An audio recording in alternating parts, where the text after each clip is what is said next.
அத்தையடி துத்திப்பட்டு ஆணையடி கண்டாங்கி மேலான வெண்ணப்பட்டு மேகவண்ண கண்டாங்கி உட்கார்ந்து பால்கறக்க முக்காளி தங்கத்தில் அணைஞ்சிருந்து பால்கறக்க அணங்க வருது தங்கத்திலேன்னு இன்னைக்கு வரைக்கும் அவனுடைய பெத்து போறப்புக்கு அவனுக்கு தக்கன தகுதிக்குள்ள சீர பண்றோம்ல.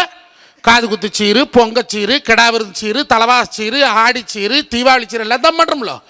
அப்ப சம்பாரிச்சு வச்சுட்டு போனதுல இந்த பைபாஸ்ல ஒரு 25 சென்ட் இருக்குது. அவனே எல்லாம் தண்ணி போட்டு முடிச்சுட்டு போயிட்டா. 25 சென்ட் தான் இருக்குது. இவன் ஒரு தொழில் பண்ணலாம்னு சொல்லி லோனுக்கு அப்ளை பண்றான். அந்த லோனுக்கு அடமானம் வைக்கிறதுக்கு என்ஓசி வேணும்.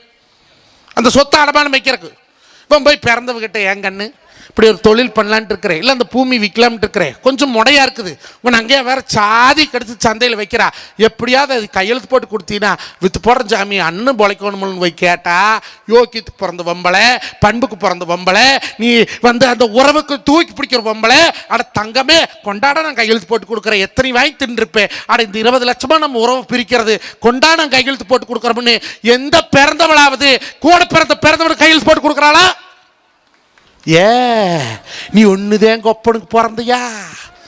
நான் மானத்திலிருந்து குதிச்சனா? அந்த 25 சென்டில் எனக்கு இடத்து பங்கு இல்லையான்னு கேட்கறியே.